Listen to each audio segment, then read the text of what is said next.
E aí, galerinha, tudo bem com vocês? Quem fala aqui é o Guilherme Augusto e vim trazer mais uma videoaula na nossa playlist do curso de Anatomia e Fisiologia Humana. Antes de começar essa videoaula, já deixe seu like aqui no vídeo, se inscreva aqui no canal e siga lá no meu Instagram para ficar por dentro de todas as novidades que em breve postarei aqui no canal. Bom, agora bora pro vídeo?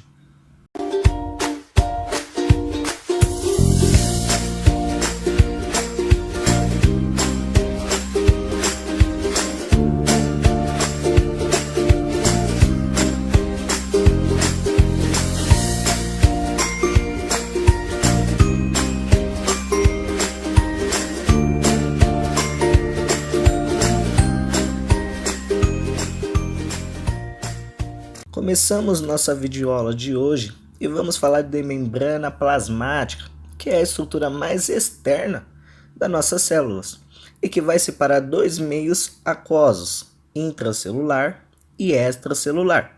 O meio intracelular significa intra, dentro, ou seja, dentro da célula, e o meio extra significa fora, ou seja, todo o conteúdo fora da célula. Com outras palavras, a membrana plasmática é uma barreira flexível, porém resistente, que circunda toda a nossa célula.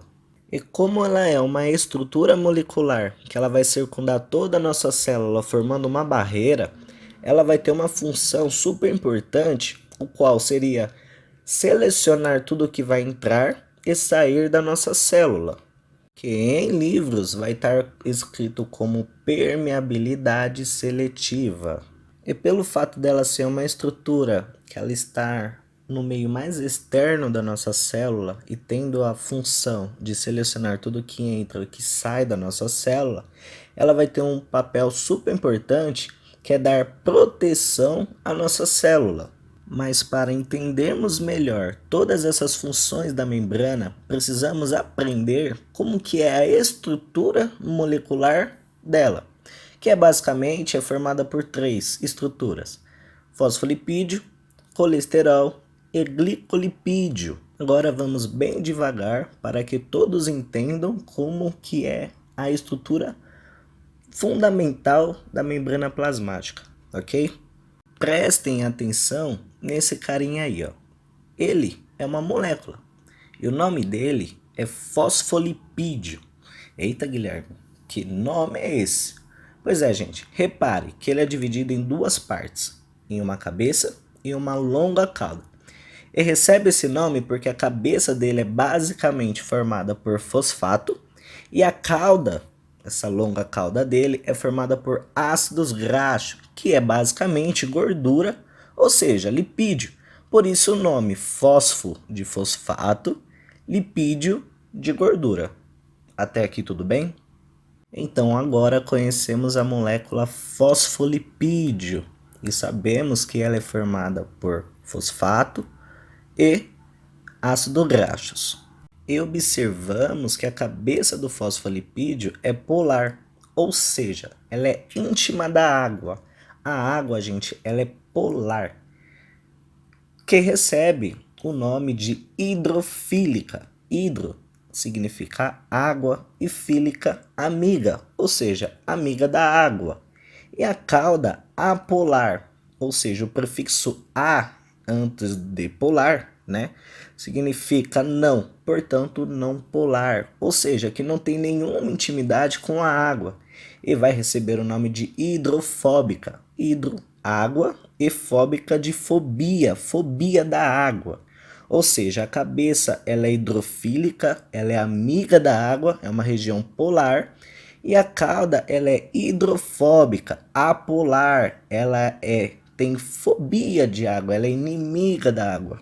Então, basicamente, por questão de curiosidade, a gente aprende por isso que a água e o óleo não se misturam. A água ela é polar, como já acabamos de ver, e o óleo ela é apolar, né?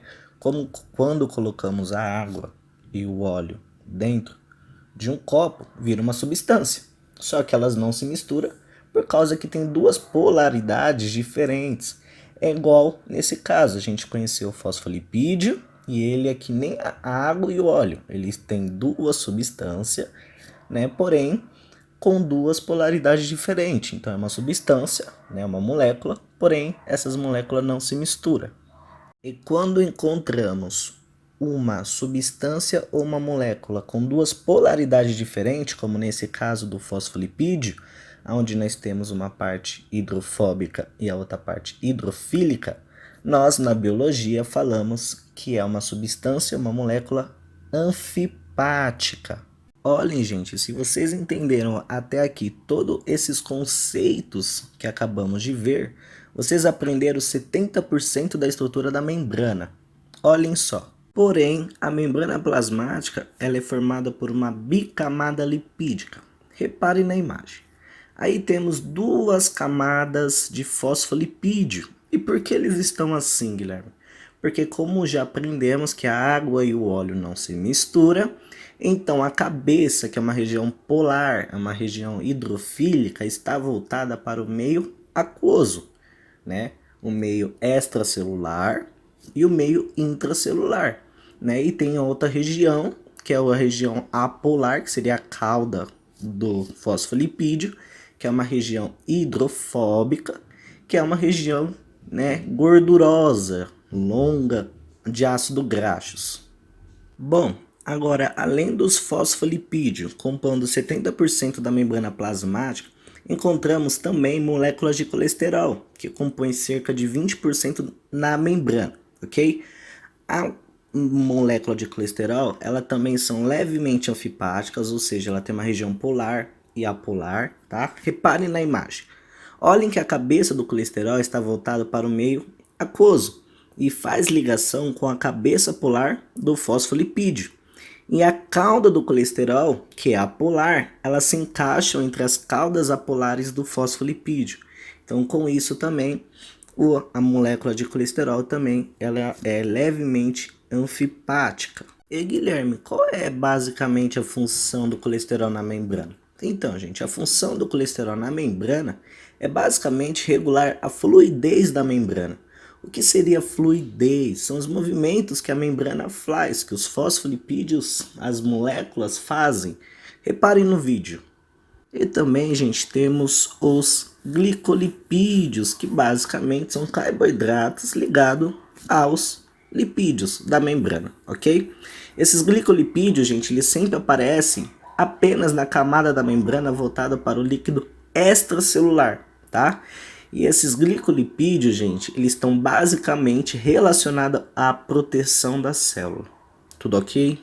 Para finalizarmos essa videoaula, vamos falar da proteína da membrana.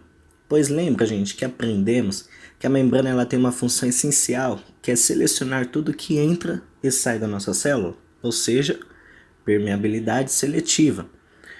Nem tudo consegue entrar na célula porque é uma molécula anfipática, né? Porque imagine, uma molécula hidrofílica passar de um lado para o outro através de um centro enorme hidrofóbico. Seria bem difícil, né? E o que Papai do Céu fez para que essa substância, essas moléculas hidrofílicas pudessem entrar na célula, né? Ele colocou lá as proteínas, né? As proteínas vão pegar aquela molécula, aquela substância, aquele soluto e colocar para dentro da célula. E basicamente temos dois tipos de proteínas. Elas são classificadas de acordo com estarem ou não ligadas firmemente na membrana, que é a proteína integral, ou em alguns livros como também transmembrana, e a proteína periférica. A proteína integral ou transmembrana é quando a proteína ela passa parcial ou total pela bicamada lipídica. Bom, gente, presta atenção numa coisa.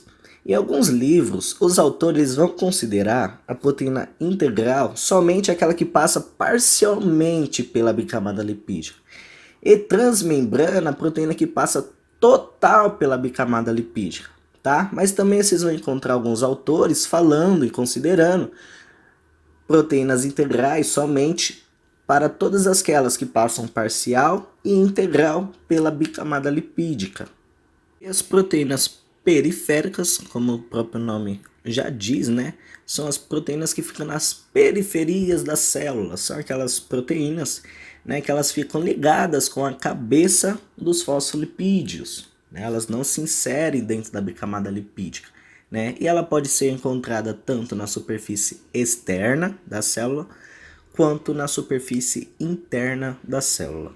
Algumas proteínas integrais vão estar ligadas a um grupo de carboidrato, tá? Que vão receber o nome de glicoproteína. Por que glicoproteína, Guilherme? Glico de açúcar, tá? Porque carboidrato é açúcar. E proteína por estar ligado ao carboidrato, tá? Nada mais, nada menos que o açúcar ligado à proteína, tá? Lembrando que essas glicoproteínas elas sempre vão estar projetadas para o líquido extracelular, ou seja, para fora da célula. Então, gente, lembra que eu falei também que a gente também temos carboidratos ligados aos lipídios, que são denominados glicolipídios? Então, esses glicoproteínas e os glicolipídios, eles sempre vão estar projetados para o líquido extracelular, tá? E eles vão formar um revestimento glicídico. O que é isso? É uma capa açucarada. Ok? Açucarada porque contém carboidrato, contém açúcar. E é chamada essa capa açucarada como glicocálice. Guilherme, qual é a função desse glicocálice? Basicamente tem duas funções. Primeiro, dar proteção, porque com o glicocálice vai dar uma identidade molecular para a célula, tá? Assim, um exemplo, cada um nós temos a identidade aqui, né? Então, nós temos que conhecer a Dona Maria, o seu João, assim são as células, ok? Esses glicocálices servem para dar uma identidade para que elas se conheçam. E também, elas também servem para melhor aderir uma célula na outra em alguns tecidos, tá? Lembrando que os tecidos são um conjunto de células justaposto, uma grudadinha do lado da outra, né? E esses glicocálice vai contribuir para muito a aderição dessas células. Bom, meus queridos, essa é mais uma videoaula para vocês. Espero que vocês tenham gostado e eu tenha ajudado de alguma forma, transmitido conhecimento. Não esqueçam, gente, de deixar o like aqui, gente, é muito importante. Comente, se inscreva aqui no canal, me segue lá no meu Instagram, Gui Augusto Med, para vocês ficar por dentro de todas as novidades. Eu faço enquetes lá das próximas videoaulas que eu posso estar trazendo aqui no canal, tá? Gente, a próxima videoaula é uma continuação dessa aula aqui, tá? Só que vamos focar basicamente nos proteínas, tá? Os tipos de transportes da membrana e muito mais, tá bom? Que Deus abençoe a todos vocês e até a próxima videoaula.